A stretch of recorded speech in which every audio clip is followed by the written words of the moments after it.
Warahmatullahi wabarakatuh. Ketemu lagi sama gue Bung Sayuti, masih ngomongin banyak hal. Kali ini gue ketemu Kakanda Bagus nih.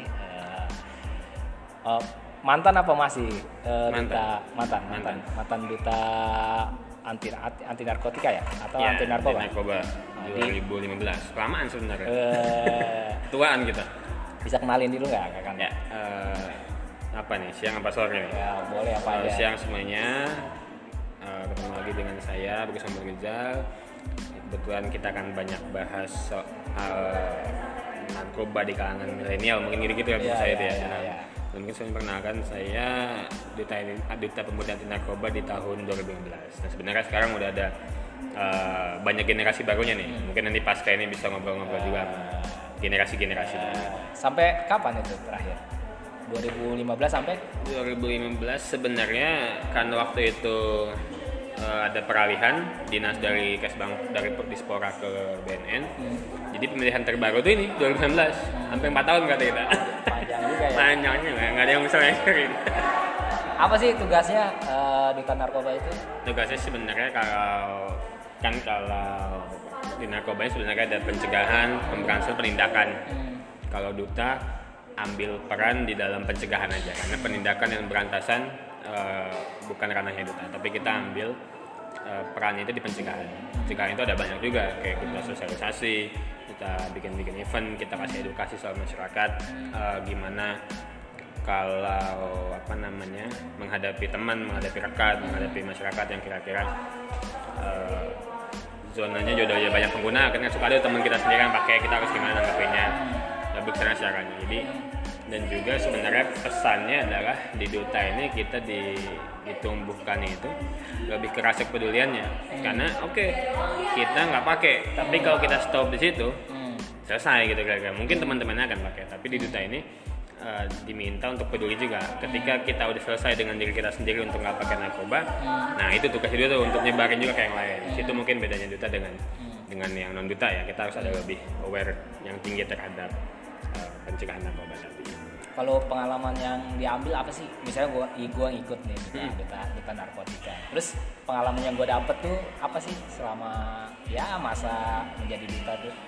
Nah, karena periode tadi gue main cukup lama ya, 2015 sampai 19, jadi lumayan banyak lah berbagai tipe.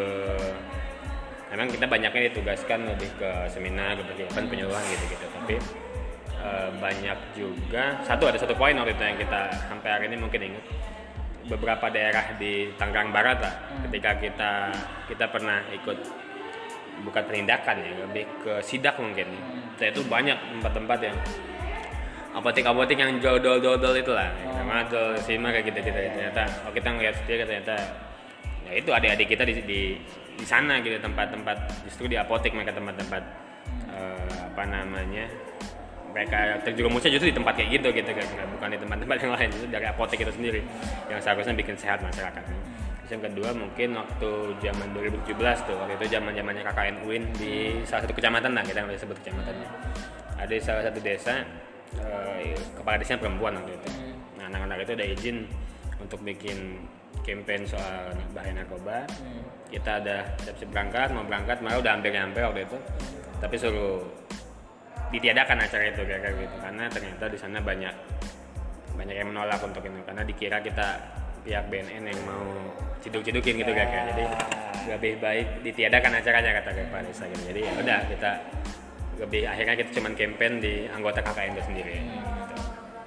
Kita nggak semuanya event penyuluhan itu berjalan mulus gitu kayak, karena banyak hal yang ya kayak tadi, 2 hal tadi, ternyata kita nemuin sesuatu di apotek, kita ditolak untuk penyuluhan gitu, karena ditakutkan justru menangkap-nangkapin orang, nggak mungkin pandangan masyarakat.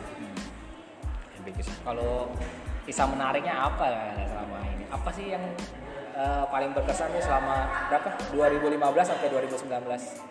Ya, kisah menariknya mungkin kita banyak sih. Mungkin salah satunya kita pernah mengunjungi salah satu panti rehabilitasi.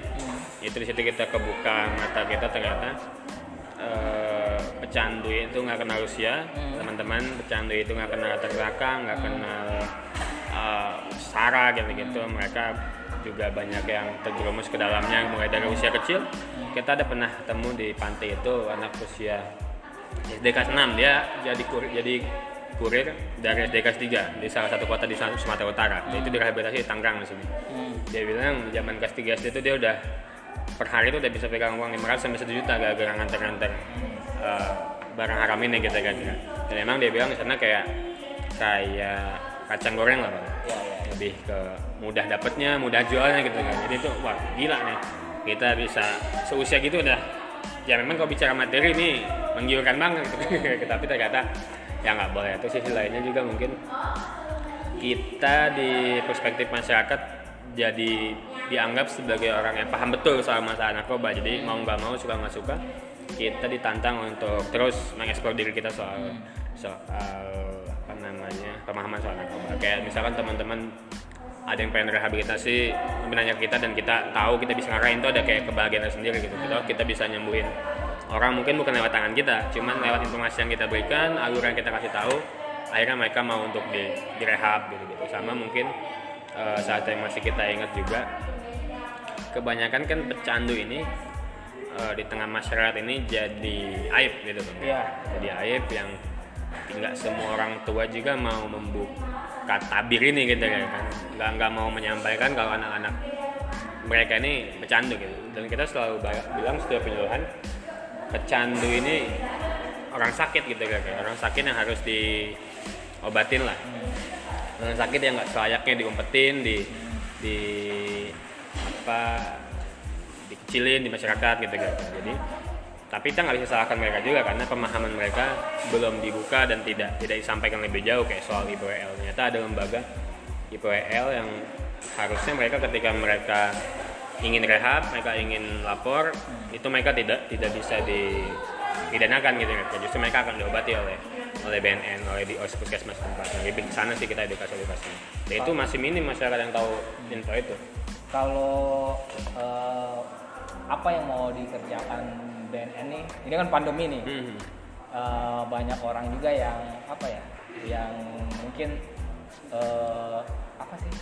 stres ya, gitu ya, akhirnya melarikan diri ke barang-barang yang haram lah seperti itu. Apa yang dilakukan duta-duta ini selama PPKM ini sih Kak Randa? Nah di awal-awal pandemi ini juga ada yang menarik, ternyata pandemi ini membuat para bandar juga semakin kreatif ya. Bahkan beberapa kali memang bukan di Banten, bukan di Tangerang, di pelosok-pelosok lain di Indonesia. Itu ada bandar yang menyembunyikan, saya lupa sabu atau jenisnya apa, tapi di dalam APD gitu ya. Jadi banyak beberapa yang justru mereka semakin kreatif gitu kan. Nah, baik lagi ke pertanyaannya, apa yang dilakukan oleh duta mungkin sebagai tadi mitra di BNN yang fokusnya ke pencegahan, kita mungkin lebih aktif campaign di media-media sosial. Di 1 tahun ini kita sudah menyelenggarakan 3 event. Yang pertama kita sudah menyelenggarakan banyak lomba ini juga animo anak-anak muda cukup tinggi, dan lomba ini juga bukan hanya lomba biasa di mana kita bikin lomba video kreatif yang memancing anak-anak juga untuk campaign. Jadi bukan hanya kita yang campaign pada akhirnya. Akhirnya banyak anak-anak muda juga. Kita juga minta anak-anak muda bikin puisi, banyak juga pesertanya. Kita bikin anak-anak muda bikin lagu soal narkoba, banyak juga. Jadi event-event yang kita laksanakan memancing anak-anak muda yang untuk ikut campaign soal bahaya penyalahgunaan narkoba ini. Dan mungkin dengan duta ini tadi baik lagi kita juga dari saya mewakili teman-teman duta dilibatkan oleh BNN untuk menjadi salah satu tenaga ahli penyusunan Raperda. Jadi Tangerang ini kita belum punya Perda soal narkotika ternyata. Nah baru sekarang sedang tahap harmonisasi di Kanwil. Nah mungkin tahun-tahun 2 bulan 3 bulan ke depan mungkin bisa disahkan sebagai Perda. Itu salah satunya adalah walaupun sedikit tapi itu ada karya teman-teman duta narkoba gitu kira-kira. Harapannya apa sih ke depan nih terkait persebaran atau penyalahgunaan narkoba di Kabupaten Tangerang? Sejak 2015 saya aktif di dunia pencegahan penyalahgunaan narkoba.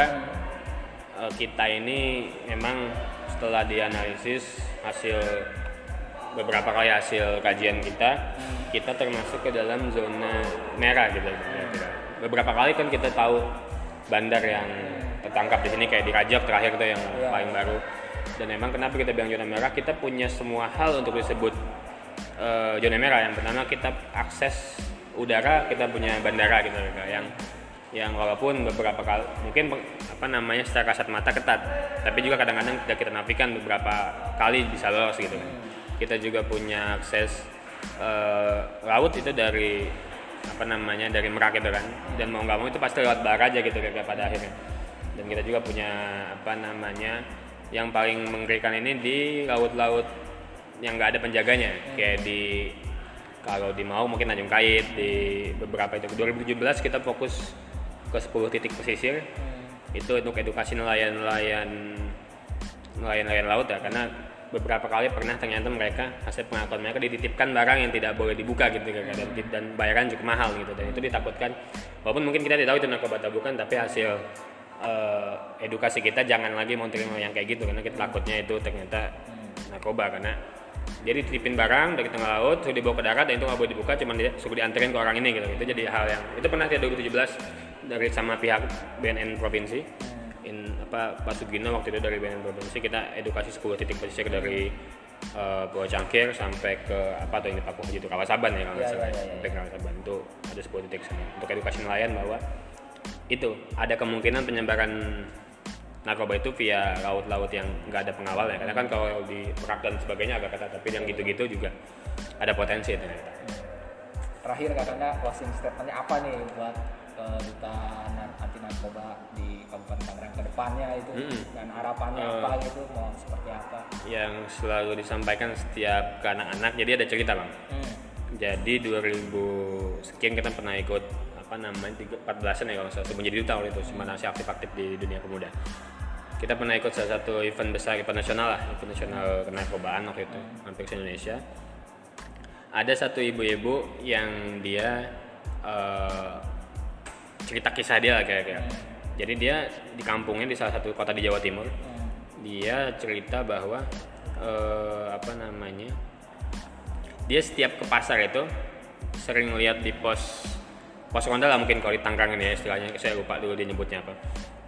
Setiap dia ke pasar itu pagi-pagi selalu ngeliat anak-anak itu kumpul-kumpul sampai pagi gitu, kayak sampai dari subuh sampai pagi gitu. Dan ternyata dalam taksirannya dia waktu itu pakai narkoba. Nah, tapi dia berpikir nggak apa-apa lah, yang penting bukan anak saya gitu kira-kira. Dalam pandangannya ya udahlah, dia juga nggak mau ikut campur taruh dalam mungkin kan, karena itu hak mereka gitu. Yang penting dia berprinsip bahwa anak dia nggak pakai gitu kan. Dan ternyata si ibu itu bercerita berselang beberapa bulan si anaknya itu ditangkap di tempat itu gitu. Di situ dia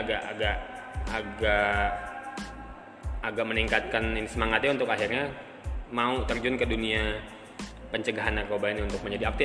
Sekarang dia aktif jadi penyuluh di beberapa kali di tempat dia maksudnya.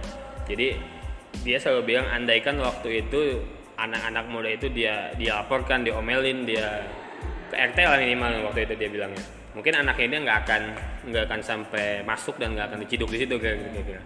Makanya dia selalu berpesan ke kita, oke, kita hari ini itu yang tadi saya bagi ke awal. Oke, kita hari ini mungkin nggak pakai, tapi belum tentu besok adik kita, keluarga kita, siapa kita yang kita kenal.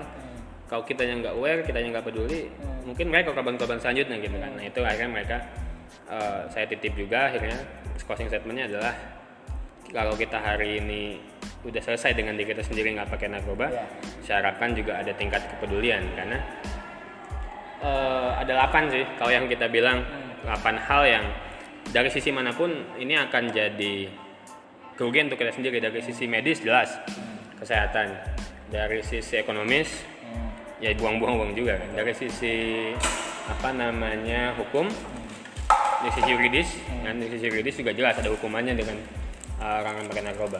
Dari sisi sosial jelas orang pakai narkoba pasti dianggap sebagai orang yang kriminal lah gitu kira-kira. Dari sisi politis juga ya, kayak misalkan teman-teman punya harapan jadi tokoh, jadi pejabat, pasti kan salah satu tesnya adalah tes urin gitu kira-kira. Dan saya rasa banyak juga yang digagalkan di tes urin itu. Jadi ada banyak hal yang sebenarnya merugikan kita dengan kita pakai narkoba, walaupun mungkin dampaknya ya sekarang mungkin akan, malah sekarang nggak dampaknya juga bisa gitu, apalagi dampak ke depan gitu. Jadi nggak ada untungnya kalau pakai narkoba. Gitu teman-teman. Oke Oke, terima kasih Kak Kanda. Iya, Ya semoga oke, sukses terus. sukses. Cukup sekian. Assalamualaikum warahmatullahi wabarakatuh.